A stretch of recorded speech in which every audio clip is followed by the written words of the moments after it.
bottom line, our meetings are probably going to last. But would you rather have 2 meetings that are a little longer than have 4 meetings? Yeah, that really. That is the case. So you're going to basically have 2 longer hours for Friday. EOC combines them. Yeah. No, I agree. I'll make sure, but I'll send it to you. That was the, Dave, that was the cost of our last wage study. I got it. That's why I think there's probably an opportunity to do it in-house. Maybe, but we need to do something because we're kind of flying blind right now. Fast and loose. Yes, we are. Bruce.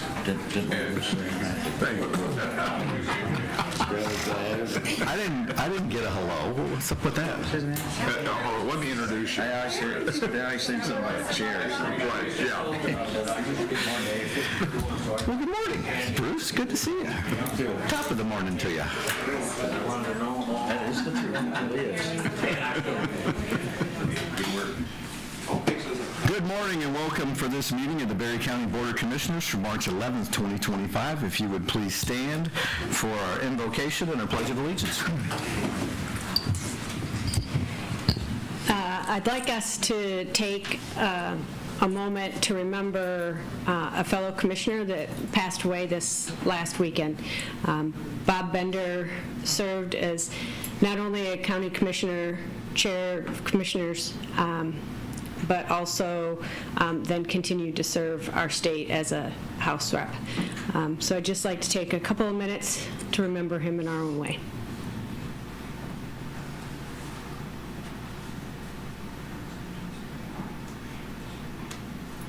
Thank you.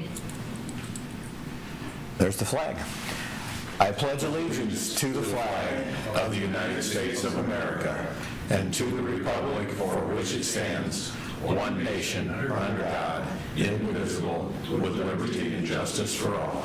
Please be seated. For purposes of attendance, Madam Clerk, would you call the roll? Bassett. Here. Calton. Present. Campbell. Here. Getty. Here. Hatfield. Here. Smelker. Tunison. Here. Jackson. Here. Thank you.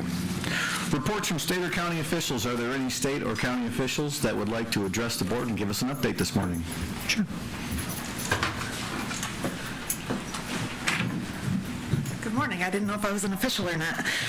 I am just here to let everybody know that we have bought the Trumbull Insurance Agency building and we are moving April 1st. So Chamber and Economic Development will now be across the street. It is a bigger and better building and we are looking to increase our staff.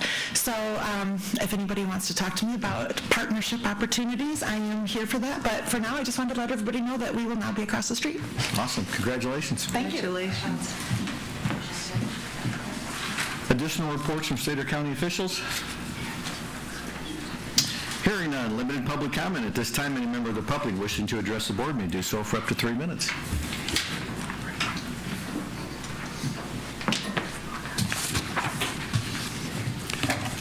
Gary White. And this is on the reclassifications. Brief summary of commissioners' meetings of 2024 through the current. 10-8 approved raises for commissioners and other elected officials. 10-22 passed the 2025 county budget prepared by the administration. On 11-5 and 12, reclassifying county deputy administrator with pay raise. This was the start, in my opinion, of the dismantling of the 2025 Berry County budget. 12-19 entered a settlement with 3 employees, cost $45,995 plus attorney costs. On 225 amended the budget for the elected officials that came from 10-8, which was, I'm not sure why that wasn't put in. Today we are now looking on the agenda of the Public Defender's Office, Prosecutor's Office, and Trial Court's offices are all requesting reclassifications at the beginning of the budget year in reality, following the lead of your county administrator. Agenda item 12D, funding request. There's no no funding requested in that one, so they must have the money to do it. Be a good question on how that happens. Then funding on 12E, funding requests, yes, just take it from the general fund. The next one is 12F, funding request says no, but then when you read in the agenda request, it says, well, let's take it from the general fund, and there'd be some state monies there. So I'm not sure how that really works. Explanations need to be given why these requests are coming in at the beginning of the budget year, why they weren't in the budgeting process to begin with. This is how it works. The BCCEA committee, for my questions, is made up of a director, we've got county administrators, deputy administrator, another court employee, and maybe one other elected official possibly. I do have a FOIA I'm going to turn into your chairman, finding out who is on this committee just for that reason. The American people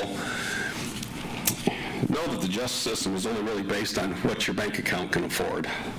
That's not really true justice.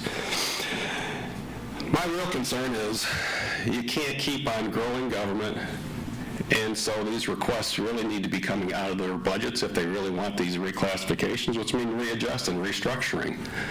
The county needs to start looking at restructuring. You've got a $40+ million facility to build. You have officers out there that aren't in competitive wages. This is in reality, negotiating year for everybody. But I keep on seeing administration coming in and getting raises ahead of this. This should be and needs to be a concern of you as commissioners representing the people of Berry County and the Constitution. If you can't afford things and you keep on giving money away and saying, oh, we got to stay competitive, you need to really start staying competitive in the workplace with restructuring and downsizing. That's the way you get the pay raises up there. You can't just keep on saying, okay, we got more money and we're going to come off, as you said, skin, the community has to have more skin in the game. The community in reality is out of skin.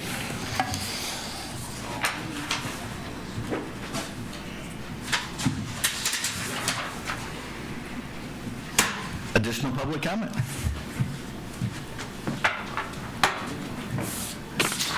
Hearing none, we will move ahead. Approval of our written agenda. At this time, any member of the board may ask for an item to be removed from the consent agenda and placed under items for consideration. Hearing no such request, does any commissioner wish to change the agenda additionally? Hearing no such request, the agenda is approved as written. Various correspondence. Does any commissioner have correspondence they'd like to share with the board? Hearing none, consent agenda. Commissioner Bassett. Yes, I'll entertain a motion and support for the consent agenda items, including approval of the February 25 Board of Commissioners meeting minutes. Support. Motion by Bassett, support by Getty for all items listed on the consent agenda. Discussion is not allowed and a roll call vote is required. Those in favor vote aye, opposed vote nay. Madam Clerk, would you call the roll? Bassett? Aye. Carlton? Aye. Campbell? Aye. Getty? Aye. Hatfield? Aye. Tunison? Aye. Jackson? Aye. The consent agenda is approved. We have no presentations or public hearings this morning, so we will move into items for consideration. Commissioner Colton.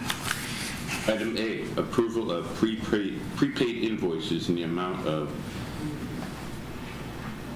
$3,275,476.19. Is there support? Support. Motion by Colton, support by Tunison for approval of prepaid invoices in the amount of $3,275,476.19. Additional discussion? Hearing none. Madam Clerk, would you call the roll? Bassett? Aye. Carlton? Aye. Campbell? Aye. Getty? Aye. Hatfield? Aye. Tunison? Aye. Jackson? Aye. Motion is approved. Item B, I'd like to make a motion for approval of claims in the amount of $57,032.76. Is there support? Support, Campbell. Motion by Colton, support by Campbell for approval of claims in the amount of $57,032.76. Additional discussion? Hearing none. Madam Clerk, would you call the roll? Carlton? Campbell? Aye. Getty? Aye. Hatfield? Aye. Tunison? Aye. Bassett? Aye. Jackson. Aye. The motion is approved. Item C, I'd like to make a motion for the approval of commissioner reimbursements in the amount of $424.80. Support. Motion by Calton, support by Getty for approval of commissioner reimbursement mileage in the amount of $424.80. Additional discussion? Hearing none. Madam Clerk, would you call the roll? Campbell. Aye. Getty. Aye. Hatfield. Aye. Tennyson. Aye. Bassett. Aye. Carlton. Aye. Jackson. Aye. The motion is approved.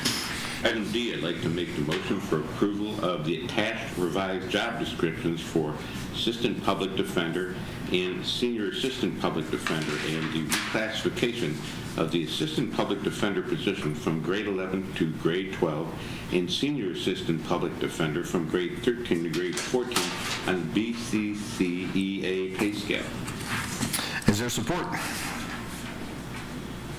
Support. Hatfield. Motion by Calton, support by Hatfield for approval of the attached revised job descriptions for Assistant Public Defender and Senior Assistant Public Defender and reclassification of the Assistant Public Defender position from grade 11 to grade 12 and Senior Assistant Public Defender from grade 13 to 14 on the BCCEA pay scale. Discussion. Rolla, do you have a second to walk us through the classification committee and what they do as far as when they go through these things? I know as commissioners, with the exception of Commissioner Bassett, we've seen several of these over the past year or so. Yeah, so back in 2015, we hired a company to come in and do a classification and compensation study. We hired Seagull Waters to do that, and they came in and they had everybody submit job descriptions. Those were reviewed. With the consultants, they walked us through their proprietary scoring system that has several compensable factors in it.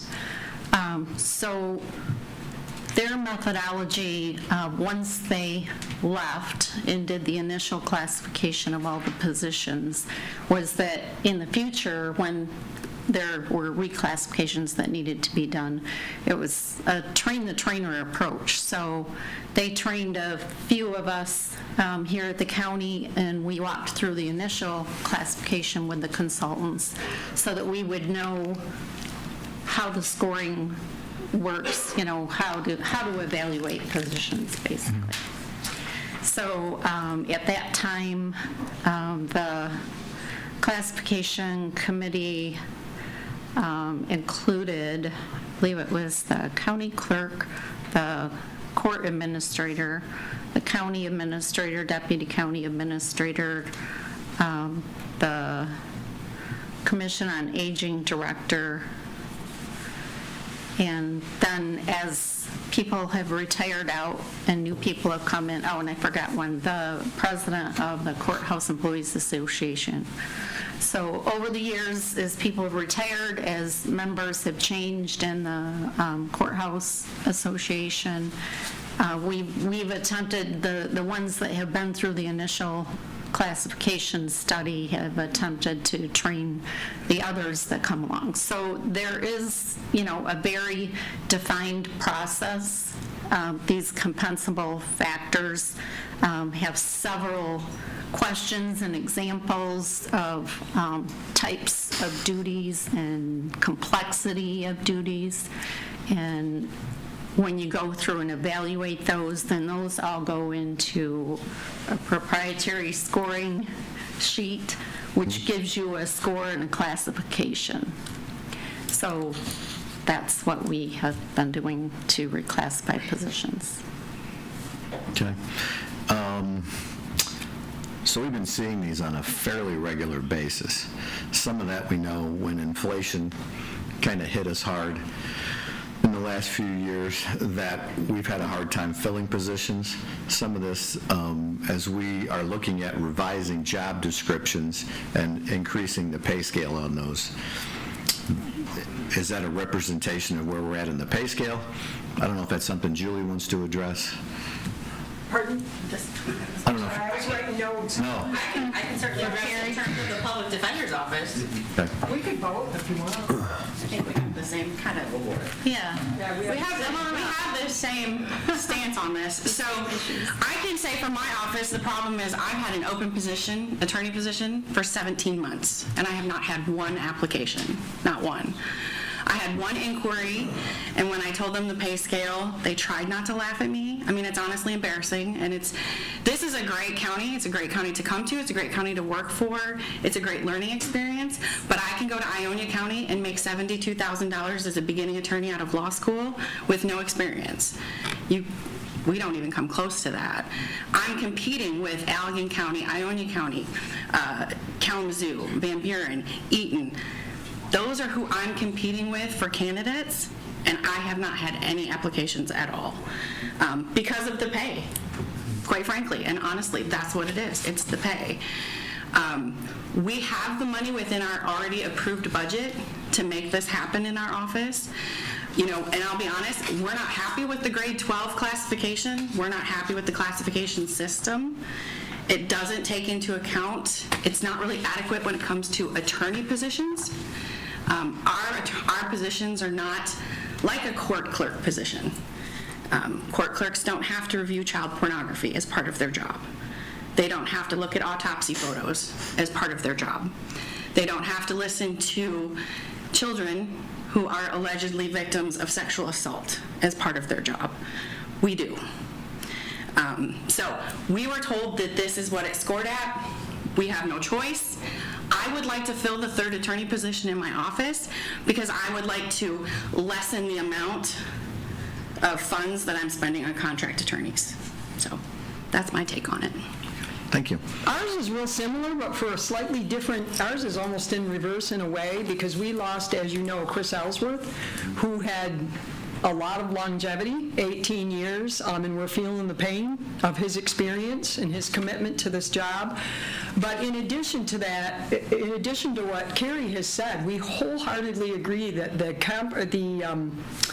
the classification studies and the classification questions, they just do not take into account the toll it takes on a prosecutor and a public defender, given what we have to do on a daily basis. I go to murder scenes. We both have to process murder cases, rape cases, child rape cases, we call it CSAM, child sexually abusive material, which is commonly known as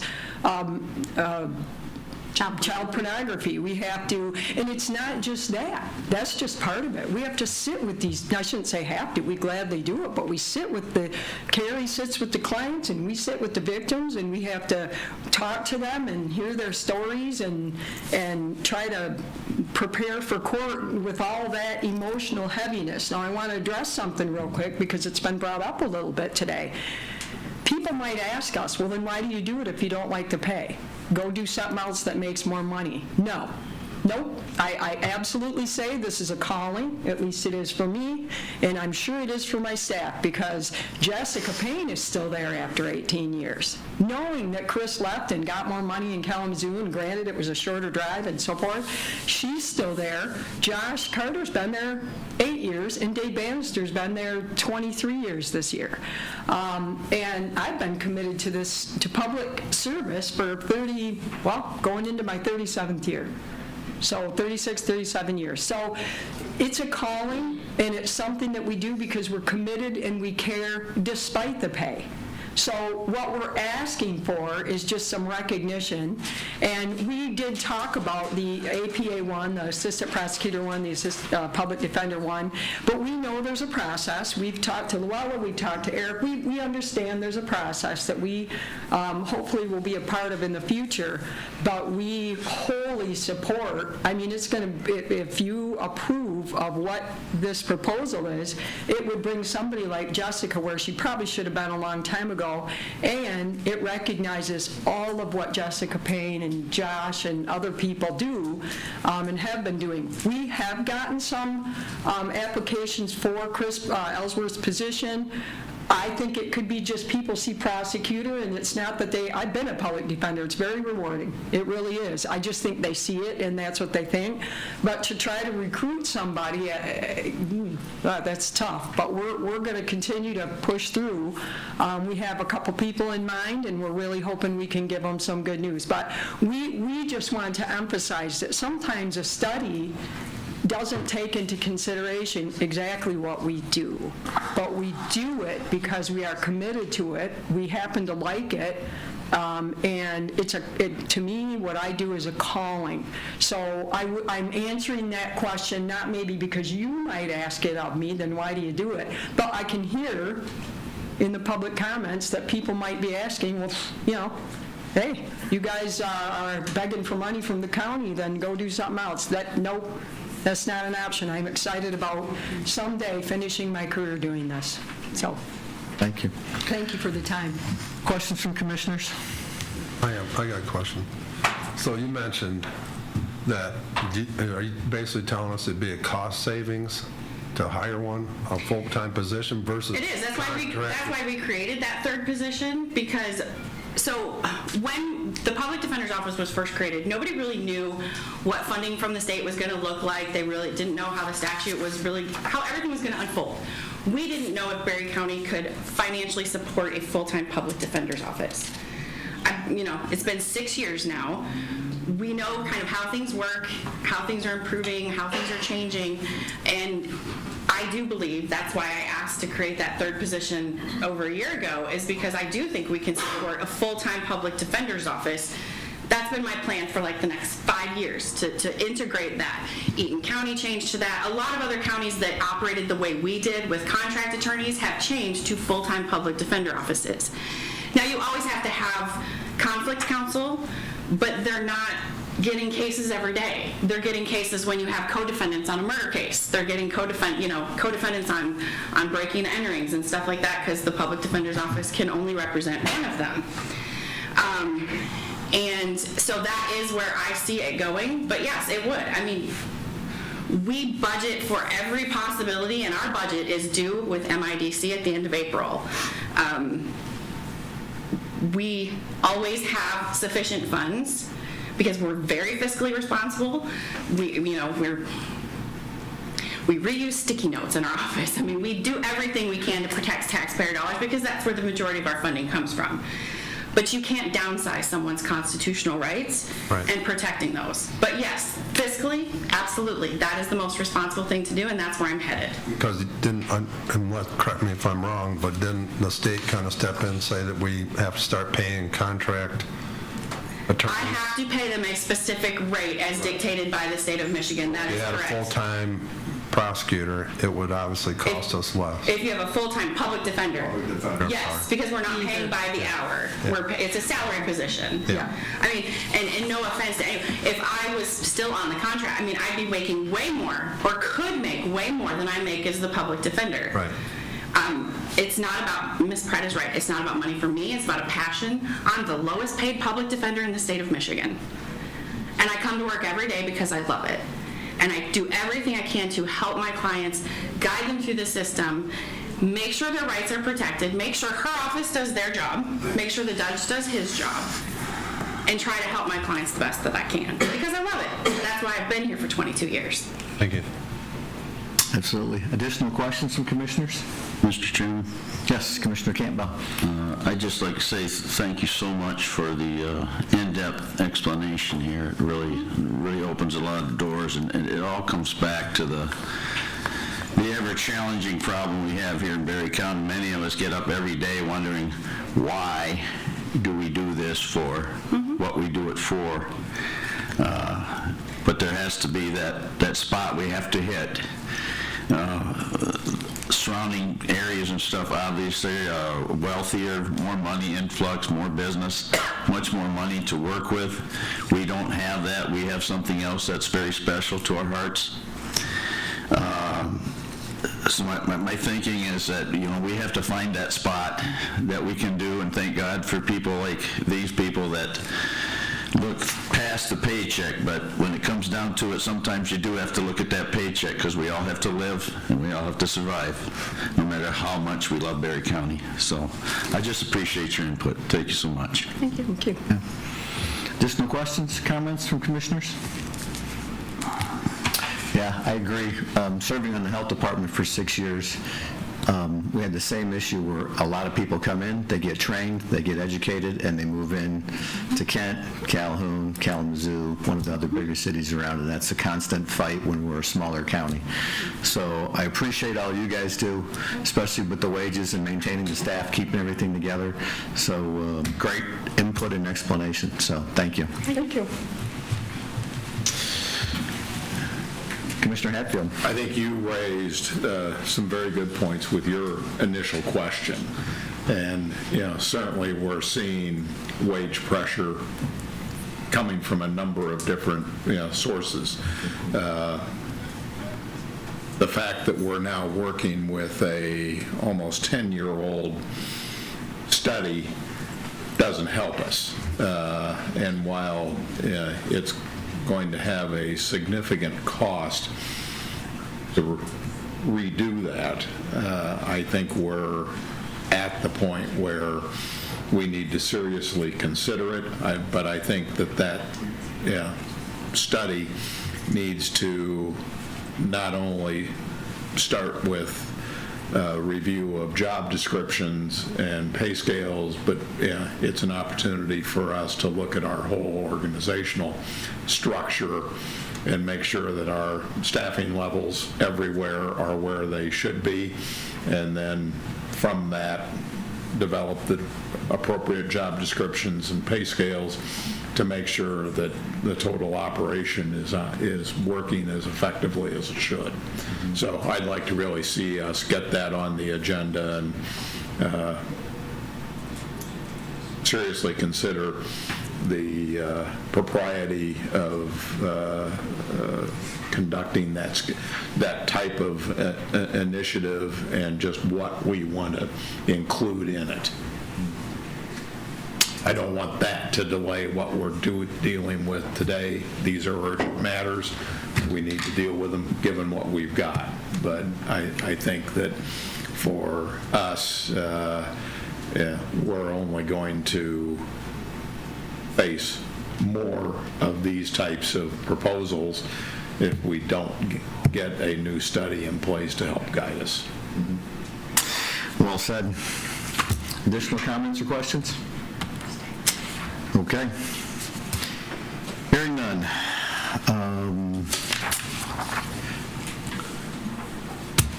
If there's no further questions, we will take a vote. Madam Clerk, would you call the roll? Getty? Aye. Hatfield? Aye. Tunison? Aye. Bassett? Aye. Calton? Aye. Campbell? Aye. Jackson? Aye. The motion is approved.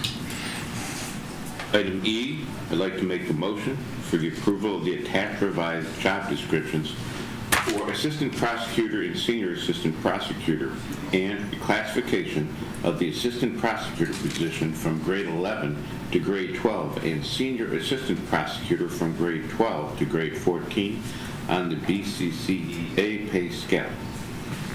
Is there support? Support, Hatfield. Motion by Calton, support by Hatfield for approval of the attached revised job description for Assistant Prosecutor and Senior Prosecutor and reclassification of Assistant Prosecutor from position grade 11 to 12 and Senior Prosecutor from reclassification of the Assistant Prosecutor position from grade 12 to 14 on the BCCEA pay scale.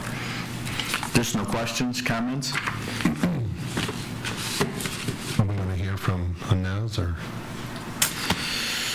Is Inez in here this morning? Yes, I am. That's the next one. That's the next one, okay. Oh, okay, sorry.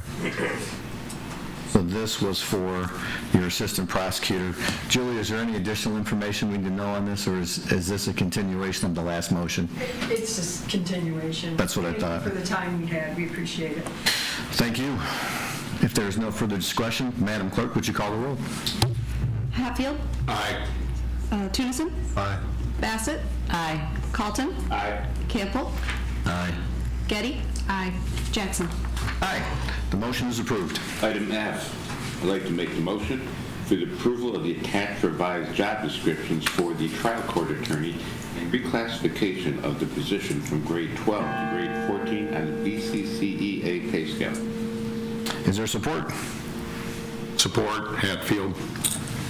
Motion by Colton, support by Hatfield for approval of the attached revised job description for trial court staff and attorney, reclassification of the position from grade 12 to grade 14 on the BCCEA pay scale.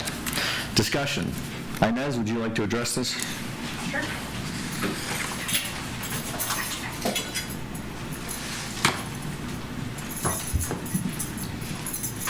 Good morning. Good morning. I have Daisy here. She's our deputy trial court administrator assigned to the front of the court office. And this position is in her office 50% of the time and 50% of the time in our collections office. So I'm going to let Daisy go ahead and answer any questions that you may have.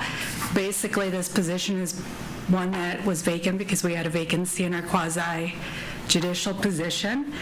Rebecca Hawkins was promoted to that position. She was our only applicant for that job. And so she was promoted, which left this vacancy, recognizing the difficulty that we were having recruiting a quasi-judicial position, which gets compensated a little bit higher. Recognizing the difficulties the prosecutor and the public defender's office were experiencing, we thought we needed to probably revisit this at the same time. Daisy, did you want to add anything? No, I think that explains it perfectly. We've never had to fill this position since I've been here, and it scares me to see, how they're struggling, and this is, the same educational requirements. We need a qualified person to do this, to do these duties, and we're statutorily required to do the paternity establishment, and, it requires a lot of technical skill and a law degree and the ability to practice law.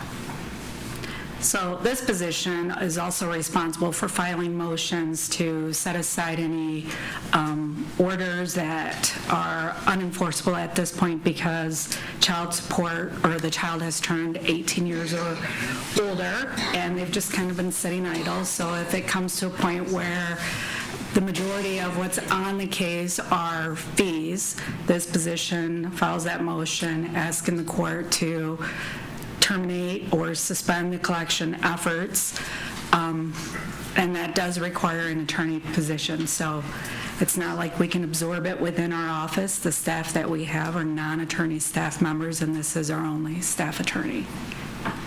Okay. How long has this position been vacant?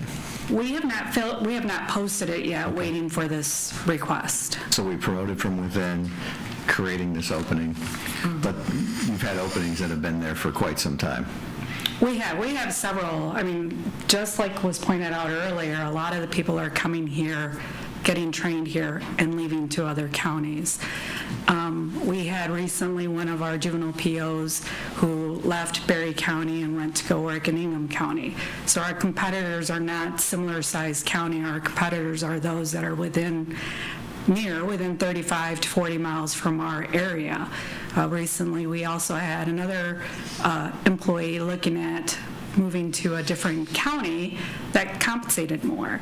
So we do have some vacancies. We have a vacancy both in our problem-solving court office, which we had just filled a couple months ago, and they left to go work in Calhoun County. We have a vacancy in our juvenile probation office that we recently filled internally. And that position, I think Dave wants to say something. That position. I didn't mean to disrupt. That's okay. Where was I? I don't remember. The only thing that I would like to add, if it's okay, is I've been here about 3.5 years, and I did take a look at trial court staff turnover over the past 3.5 years since I've been here, and we've had approximately 60% turnover in trial court staff. I think that's very significant and something we need to pay attention to, and I think in this case, we are doing our best to not be penny wise and pound foolish. Instead, we want to get qualified staff in. As you noticed in this job description, this staff attorney manages collections. And while I can't speak specifically to the amount of money involved with that, I can say in my particular position, I'm responsible for reporting and requesting from the state approximately $40,000 per month. So if we didn't have a qualified person in my position, that would be money that the county might not be able to get back.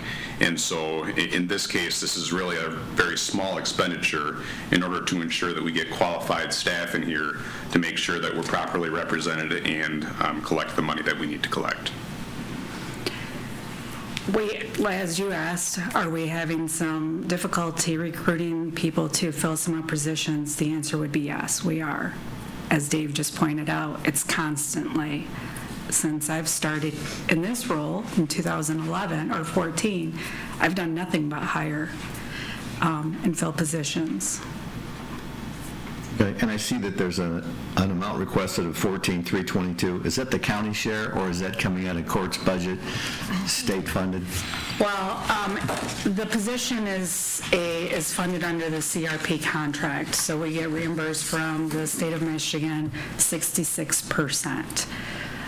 In the past, we have been pretty mindful of our budget and expenditures, and we try to limit our expenses by not purchasing and ordering things that we don't necessarily need. So a lot of the times our office returns funds back to the county, so we believe that we have the funds to compensate for the increase. Especially if you have a lot of vacancies. Correct. That is not being spent, so. Yes. Okay. Additional questions or comments from commissioners?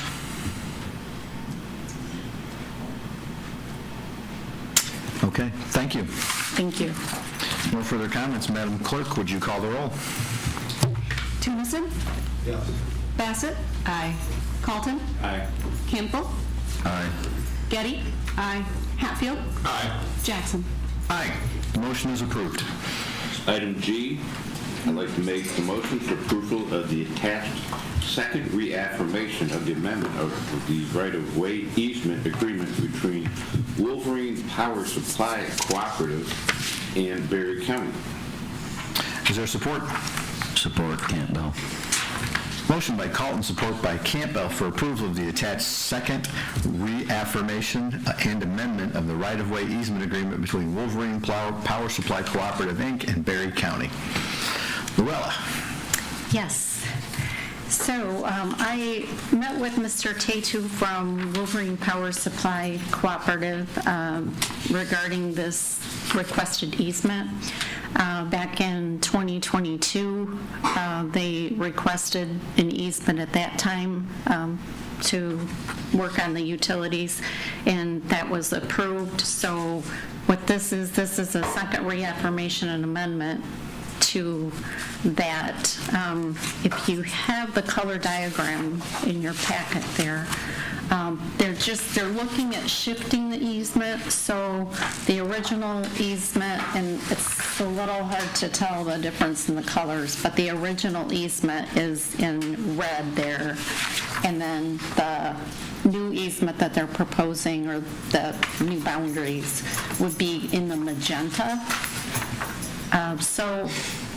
So this shift is just needed so that they can work on their lines there, and there's a substation located nearby that you can see in the picture. This is county-owned property. This is the Norris Road property. Believe it's around 40 acres. It's been, we've allowed the cooperative extension to periodically forest that land and take the proceeds from that. And you may recall that they came back probably less than a year ago and asked to use some of the proceeds that are sitting in that fund. So that's where this property is located. It will include, if the easement is granted, they will need to do some tree removal, and that would be kind of in the upper portion of the map there on the left-hand side. And they said that they would leave the wood for us to do whatever we wish, but you can see in the lower portion of that photo with the red roof there, that's the school. They also removed trees there, and the school said that they would like to keep the wood. I don't know if they're planning to sell it. So if we wanted to donate that wood to the school, I'm sure they would gladly take it. This seems like a fairly simple request. We've had a standing easement with them. This is just an adjustment to that easement. Did our attorney need to review this or take a look at this? It looks like pretty boilerplate language, so. Right, yeah. Like I said, it's just shifting the boundaries that were already included in the easement. Questions from commissioners? If Cooperative Extension has periodically logged this, should we contact them about the availability of that forested timber? The wood, yes, I think that Eric was going to reach out to them and ask them that, but I don't know what the status of that is. Okay. We can make that happen. We can have some conversations and see. I don't think we need to hold that up for that comment. Any additional comments or questions? Thank you. Madam Clerk, would you call the roll? Tennyson? Aye. Bassett? Aye. Carlton? Aye. Campbell? Aye. Getty? Aye. Hatfield? Aye. Jackson? Aye. The motion is approved. Item H, I'd like to make a motion for the adoption of Resolution 2508, resolution abolishing the Berry County Solid Waste Oversight Committee. Is there support? Support, Hatfield. Motion by Carlton, support by Hatfield for adoption of Resolution 25-08, a resolution abolishing the Berry County Solid Waste Oversight Committee. Discussion. This is an extension of our materials management plan, which basically we're abolishing the Solid Waste Oversight Committee and moving to management. So, Correct. Okay. Correct. It's being replaced by the Materials Management Committee, and so this is just to continue down that path of full implementation of that. So we're renaming the committee. We have a lot of the same people on that committee. It has a lot of the same functions. We have a different name, a little bit of a different charge based on the current political situation in our state. So, And we do have a solid waste fund, and that will now be administered by the Materials Management Committee. tipping fees that we get locally. Yeah, there's a contract for that that's in place. At some point, will need to be renegotiated, but Okay. Questions from commissioners? Mr. Chair? Yes. Other than changing the name of it, I don't understand what this really does. They have, I know Catherine and Dave Hatfield have all sat on that committee, so. The state mandated, the solid waste oversight was created in the first place because of a state mandate that if we were going to have any recycling or waste garbage dumps active in the county, we had to have this solid waste oversight committee in place. The state, in their infinite wisdom, has now reorganized that and refers to it as a materials management committee. But the function is much the same, perhaps somewhat broadened. Unfortunately, there's no provision for just transferring the Solid Waste Oversight Committee into the new role because the state mandated who had to be represented on that new committee. So we've brought some new people on board to fill the state requirements, but we've also indicated to all members of the Solid Waste Oversight Committee that we would like for them to stay involved and would like for them to continue to attend the meetings of the new group in an ad hoc capacity. Any additional input, Commissioner Getty? Several meetings ago, we did appoint members to the Materials Management Planning Committee, so this just follows that pattern to officially dissolve solid waste oversight. Okay. Additional questions, comments? Thank you. Madam Clerk, would you call the roll?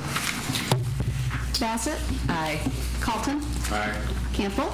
Aye. Getty? Aye. Hatfield? Aye. Tennyson? Aye. Jackson? Aye. Motion is approved. Item I, I'd like to make a motion for the adoption of policy 400-404 for sick leave effective 2/21/2025 to update Berry County personnel policies in compliance with the Earned Sick Time Act. Support. Campbell.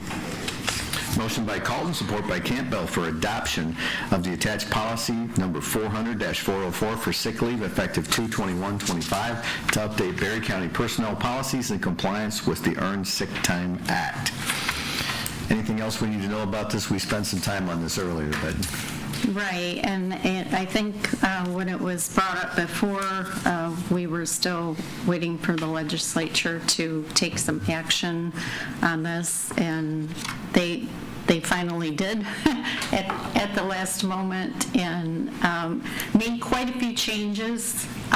The original Sick Leave Act would have not allowed the annual cash-in of sick time that we now allow employees to do.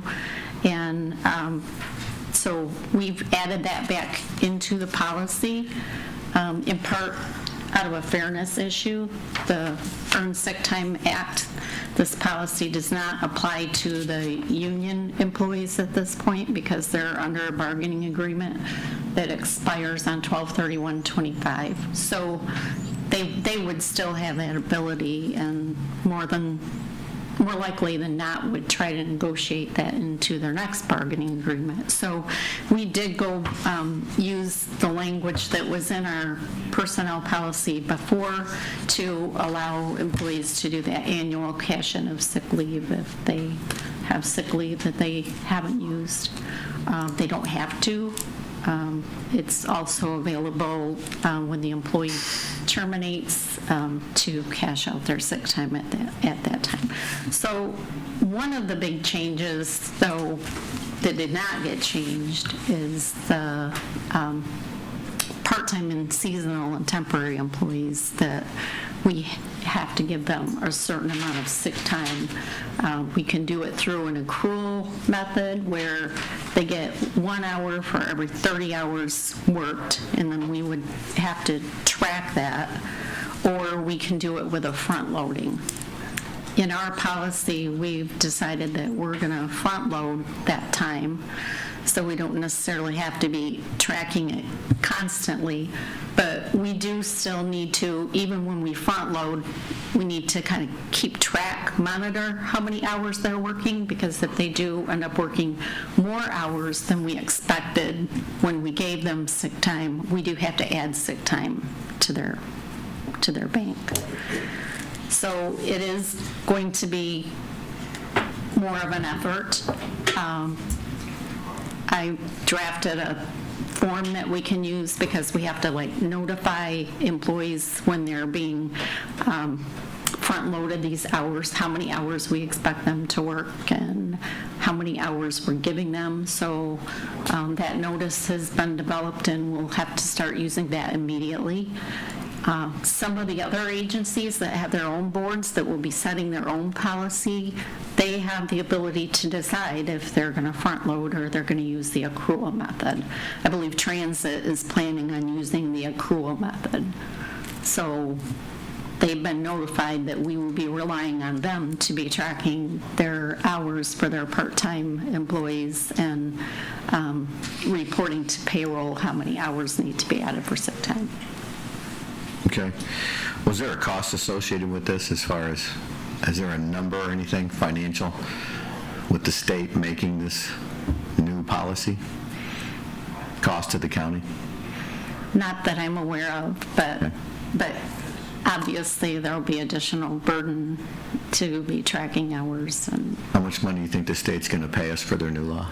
Or is it just another unfunded mandate? Unfunded. Unfunded mandates, amen. Great. Okay. Additional questions from commissioners? Commissioner Colton.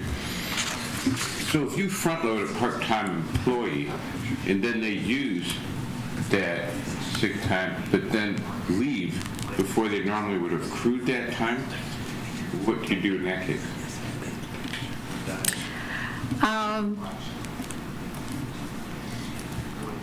You could potentially deduct it from their paycheck, but this policy says that employees will keep any sick time that's provided that under the initial estimate that's more than what they worked. So, and that, that is one of the downsides of front loading too. If we were using the accrual method, we could say employees have to wait 120 days before they can use any of their sick time. But you can only do that if you're doing the accrual method. How many hours are you going to front load employees, these type of employees? It will completely depend on how many hours they're going to work. If the department says, we believe this position is going to work 1,000 hours over the course of the year, then you would divide that by 30 to figure out how many hours that you would need to give that employee. But the new law requires with full-time employees to front load at 72 hours. Which we already do. Okay. The county has been doing that for many years. Each January 1st, each full-time employee gets 72 hours in their sick bank. And there again, if that employee decides that they're going to be sick for a lot of time in January and then go take another job in February. This is why I have a problem with this. Yeah, I agree. Because I'm dealing with this in my own office. And definitely have not made the choice to front load my employees because I have a certain amount of turnover and they may take it and then leave. And what I've seen too is hiring people that a lot of times they give you sick time in your contract when you start working, or vacation time, just like everything else.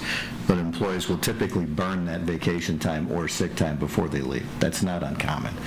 I mean, Marcia's hired tons and tons of people, but I mean, if they give you the time, the other option is to potentially have to bring on someone's staff or cause the staff to start tracking this on an individual basis for 250 employees on an accrual basis.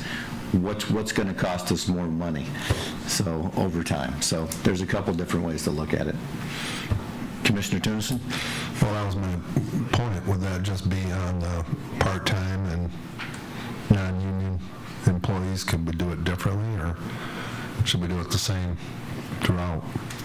I mean, like occurred versus front load. Go ahead, Marcia. Well, didn't you say this is the way you've always done it, though? You've front-loaded it? That's For what the full-time county did. employees. Oh, the part-time you didn't? No, we did not. No, we did not. How many part-time employees do we have on average? I don't know if you have that number or not, but I do not have that number. It varies, like even, at the sheriff's department, they have some cadets, and of course they have their seasonal Marine people, and so it's kind of always in flux, but I would say probably between Commission on Aging, Charlton Park, Transit, at least 50. okay. Seasonal or part-time? When those folks have left in the past, do you see a pattern of them using their sick time before they leave? The full-timers or the part-timers? The part-timers. I mean, in the old system, they would still accrue it, and they still, in theory, would have a surplus at time of departure. Yeah. Do they sort of do what Commissioner Jackson is saying? Do they call in sick for the last 4 days of work? I can't speak to specifically the part-timers, but we we've seen it happen with the full-timers, for sure. That, if they know they're going to leave their job, and even though they know that they could, if they have sick hours, a certain number of sick hours, they would be able to cash those in when they leave at 67%. But even knowing that, we still see some employees that they know they're going to leave, and so they just start using the sick time, because then you get paid 100% of it instead of 67%. So it happens, for sure. Sure. Additional questions or comments? Okay. And if we need to have further discussion with this with Eric to monitor it or look at the actual cost of it after we get a year under our belt to see if there's a better way to do it, I think that's flexible, that we need to just evaluate this. It's brand new for everybody, so, monitoring the impact of this going forward, we'll just have to see where we are at the end of 2025 and adjust as needed to see what's actually best for the county and what's financially most beneficial. May I ask one more question? It just popped in my head. Do you not have a payroll system that you use that tracks your leave? And was that not capable of doing an accrual, or is that just a conscious choice to front load? So the payroll system, we are able to accrue those hours for the full-time employees, but it does not allow us to, for the part-time employees, it doesn't track their hours and automatically add. So, like at COA, for instance, they track all their employees, their part-time employees, and they just every now and then tell payroll, this is how many sick hours you need to add to this person. This is how many vacation hours you need to add.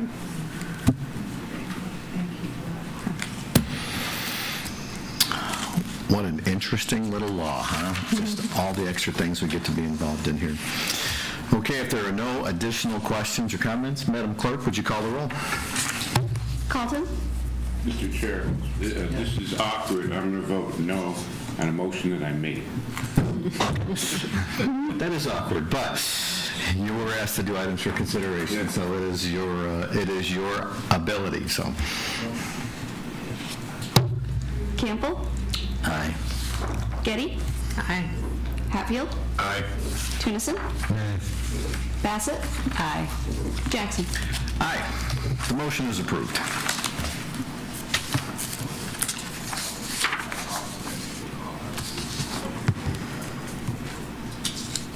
Item J, I'd like to make a motion for approval of change in personnel policies related to the setting of wages for promoted non-union employees.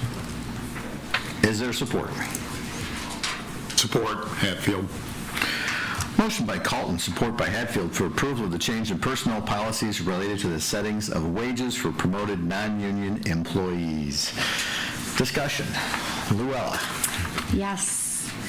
So back in November of 2021, the board approved a temporary change to the county personnel policies to allow department heads and elected officials to hire, this would be for non-represented employees, not for union employees, but it would allow them to hire up to the top of the pay range based on experience. And that there were several other changes to the personnel policies at that point to aid with recruiting. So you may remember that we also allowed health insurance to be offered at the time of hire. At that point, I think we had a policy that said it was 60 days after hire. Since then, we have changed that for everybody, including the union contracts, so that it's available at the time of hire. The other thing that was included in that temporary change to the personnel policies was vacation, that new hires could get additional vacation. So what has popped up now is that we have a position in the prosecutor's office that's a non-representative position that has become vacant, and they have an internal applicant who has many years of experience in the office that they would like to move into that position.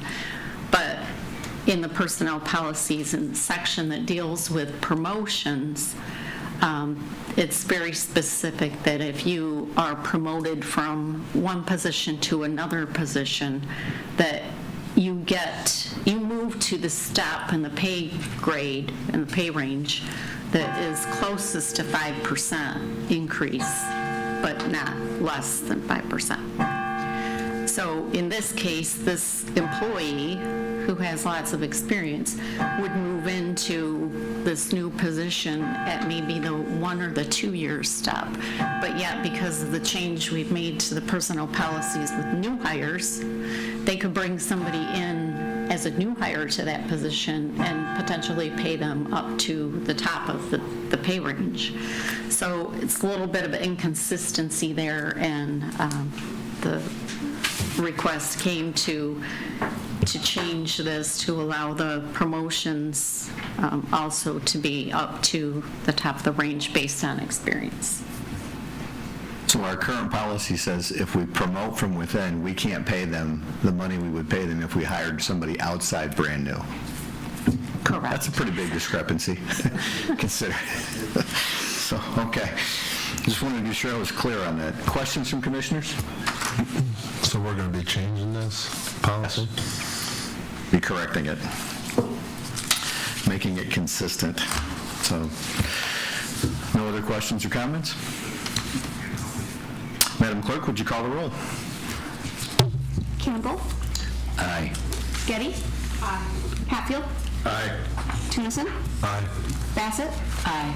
Colton. Aye. Jackson. Aye. The motion is approved. Thank you, Luella. You're a wealth of information. We appreciate it. Unfinished business, we have none. New business, we have none. County Administrator's report? Absent. Chairperson's report. I am all set. Vice Chairperson's report. I too am all set. Commissioner reports. Commissioner Bassett. Yeah, so I want to remind people, I don't know how many are aware of the Hall Lake Dam project, but there is a public hearing that will be held at the Hastings Library tomorrow, and that is, I think, at 4:30. Let me just double check. Yes, that's at 4:30. So the DNR will be there. It's kind of an open house forum, and for people to be able to come in and learn about the project. And it's, I think it's quite controversial in that area. So urging people, if they're interested in that topic, to attend. Marcia, I'm going to show my ignorance. Where is the Hall Lake Dam? So as you're going, let's see, you're going north on Norris Road, and you go to, there's McKibben's car dealership, and Gun Lake Road goes left. Down there, there's Devil's Soup Bowl and all that. There's a little pristine lake on your right on the curve on Gun Lake Road. And that has a dam that has created it, and the dam, apparently, I need to learn, so I'm going tomorrow, but they're looking to redo that dam, and it will affect the level of the lake. I have some information too, if you want more information on what led to that decision. Okay. Any other questions on that? Yeah, I still need an education on it, but I know that many people in my district are very concerned about it. So as an aside note, we did have a Revitalize Dalton meeting in Dalton. These are held every other month with the public, and we actually started some committees there for housing and placemaking in Dalton, so that was a very exciting meeting. A lot of updates and a lot of activity on that.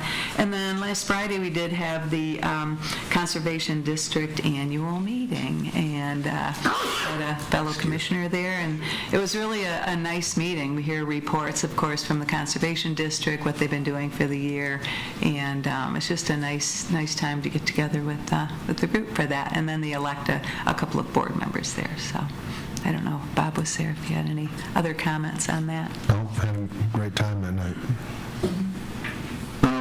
Marcia, I saw in the paper that DK Schools got like a $1 million grant. And you being, what, a 20-year school board member, do you have any more insight on that or anything you'd like to share? Oh, my goodness, yeah. So truly a game changer for Dalton Kellogg schools. So Michigan Manufacturing Association, and there's a group, Altrino, I think is the name of that group. But at any rate, so we received this grant. Only 2 schools in the state received the grant. And so Dalton Kellogg was one of them. And so what the opportunity is that we're going to clean out a couple of classrooms, and this grant allows us to bring in all the equipment needed to provide 8 classes for our students and teaching them everything about manufacturing. So it's CAD, it's CAM, it's robotics, it's every aspect of it. And it allows us to train teachers. We have the teachers. The teachers are being trained right now, and it's going to start in the fall. And when those students complete this, they will walk away with a certificate. And from what I'm told, this is a very valuable certificate. You talk to manufacturers in the area, and they say this is a much sought-after candidate is someone who has this certificate. So that's when they graduate, they would have that. And then furthermore, I mean, if they wanted to take off and go into a manufacturing environment, they're going to go in at this certificate level instead of a entry level. So, good paying jobs, retaining people in our area for the manufacturers that we have here.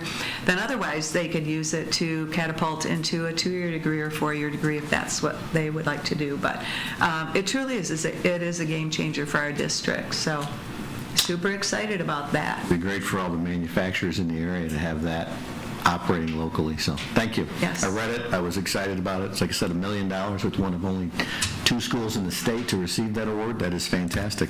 Yeah, and they chose us actually because, we have a void there, right? They were looking for a district where this could make a difference. They picked the right district because it's going to make a difference. Because there's other things going on in our district. I mean, FFA is they're starting some other CTE programs, EMT and teacher aides, and there's some other CTE programs that they're going into. So super excited about this for the district. Mm-hmm. Absolutely. Thank you. Commissioner Carlton. Last night I was at Woodland Village in Carlton Township. Tonight, Woodland Township National Guard meeting, kickoff of the year, will be Wednesday night and Thursday night, Village of Nashville. Something I'm seeing, though, is a commonality with different municipalities discussing in dealing with how this new paid sick leave law deals with them. Now, we have a lot of full-time employees, but for instance, the Village of Woodland just has 1 full-time employee. How does that affect them? And then others that don't have a full-time employee, maybe they have part-time employees, and how do election workers fit into this? All having discussions on how the law affects them and what they need to do with their policies. Thank you. Commissioner Getty. I had Thornapple Township last night, and they did pass a policy for sick leave. Yankee Springs Thursday. And to follow up with the Conservation District meeting, I wasn't able to be there, but Dan Patton, our Berry County Parks Director, received the Conservation Professional Award at the meeting, so really quite an honor. Thank you. Commissioner Campbell. Thank you. Last week, Wednesday, I did attend Maple Grove Township meeting. I arrived at 10 to 7. I waited till 10 after. Nobody showed up. And I called the supervisor, Jeff Butler, and was informed that we were still on our winter hours, which is 4 o'clock. So I did get my wires crossed. I had a long and lengthy talk with Jeff. He informed me what went on at the meeting. And I apologize profusely to the constituents in that township for my failure to know the right time. Then tonight I will go to Baltimore, and Wednesday night I'm going to be over at Johnstown Township. So, again, I apologize for missing that meeting. There you go. Commissioner Tennyson. Commissioner Carlton covered me last night at Carlton, so I appreciate that. Tonight, I have Hastings Charter, and I believe you'll be going to Rutland on Wednesday. Absolutely. Okay. Thank you, Commissioners. This time, limited public comment. Any member of the public wishing to address the board may do so for up to 3 minutes.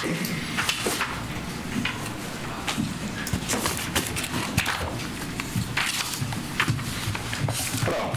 First off, thank you to many dedicated employees, whether at the Berry County, whether at the state level, and even private sectors. There's a lot of people out there that are dedicated for a lot of different reasons for out there and stuff. Today you went through an agenda in just a little over an hour, and you didn't have a COW meeting, did you? Restructuring is a hard thing for people that are stuck in old ways. This has been a comment that I've brought up before. Is the COW just a waste of your time? If you look at what took place today, it looks like it probably is. The only thing that you could have done was that sick leave policy probably should have been moved to the next one to talk about some other changes that could be possible. So you probably jumped ahead on that one, in my opinion, just based on, Gaston Township, they don't pay out at the end for those hours, so there's more discussion that should have taken place instead of waiting for a year.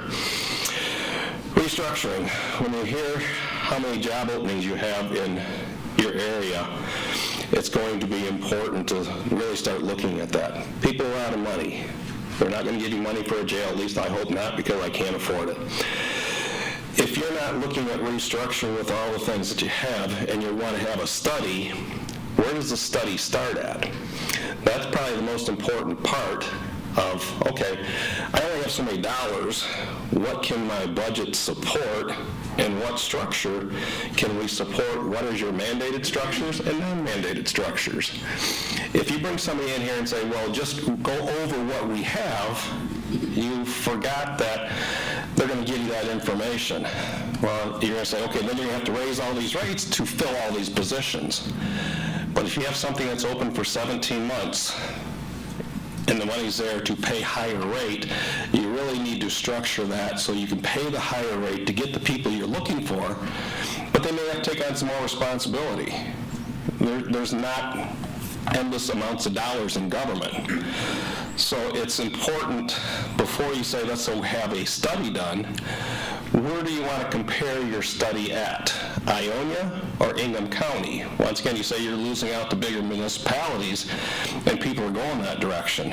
Well, great. Well, you have to look at how you can downsize to get those wages that you absolutely need in there. If you're not willing to restructure and downsize, you're going to still have the same fight, except for you have a fight at the lower level. Look at your officers down there. You got deputies out there, you're having the fight down there. That's not even being considered, right? We're looking at administration and other areas. So you've got to do the restructure of all government, of where you need to be at, not just say, well, we want to have a study to see where we got to raise all these rates. It's not feasible. Thank you. Thank you.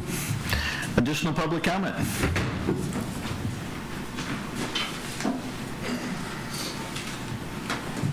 Hearing none. Commissioner comments. Commissioner Tennyson. Thank you, Mr. Chair. I don't know if everybody's aware of this. I've talked to a lot of commissioners about this, but Gina Johnson is going to be putting on a town hall this coming Saturday, and she's invited any elected official from Berry County there too. It'll be at Victory Hill Church on West State Road, starting at 9 a.m. till around 11. So the public's more than welcome to come, and any commissioner would like to go out there that day. So about it. Thank you. Commissioner Campbell. I don't have anything other than go Panthers for that $1 million grant. Good job. Huge.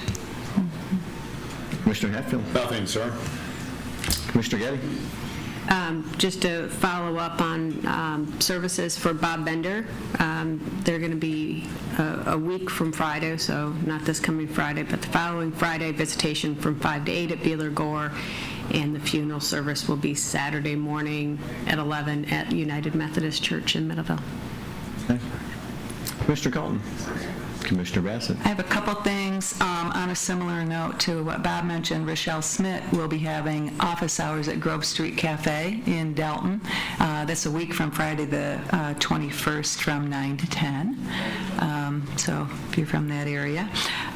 And then I had a comment about the fact that, we did miss our cow this week, and we had this meeting today, and I was anxious to see how it went, and was curious, I'm the new person, but curious to think, have you considered shifting to having the one meeting every other week versus the cow?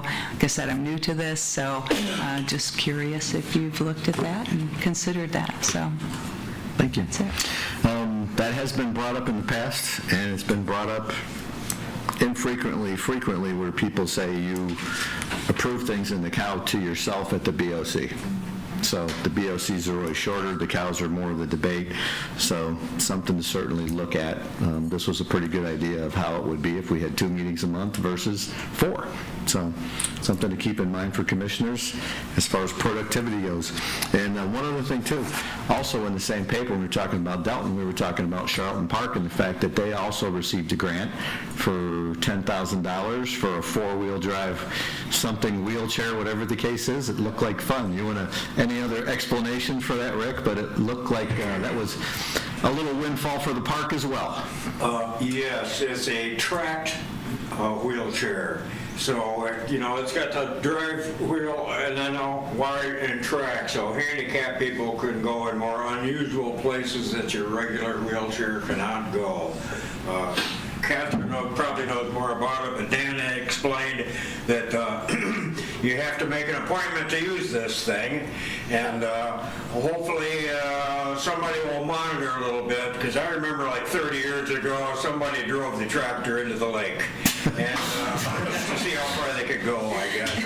I wasn't personally involved. I would have, well, let's not say what I would have done. But also, townships are able to use this. So if a township is having an event and they've got, the past director or something like that is handicapped, and they could ask to use this thing, make an appointment to use it, and then they will be able to use this tracked wheelchair to benefit the local hero of the community, that kind of stuff.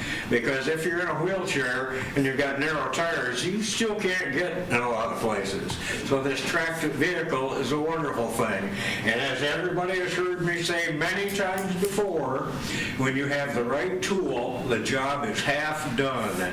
And so this will be a wonderful benefit for the folks that ordinarily can't get around to do these things for the entire county. And I'll try to shut up at this point. Thank you. Congratulations to Charlton Park on that win. It's nice to see one of those little victories like that, so that's good. I just want to see your waiver of liability policy. So. Well, I'm sure they're taken care of. And that question has been brought up about volunteers before, volunteers that work on the trail. Yes, Michael Brown says we are insured if we're volunteers. Just don't do anything incredibly stupid. You can't fix that, so thank you. With that, we are done for our morning meeting. I appreciate you commissioners for coming, having the week off last week by accident, but we will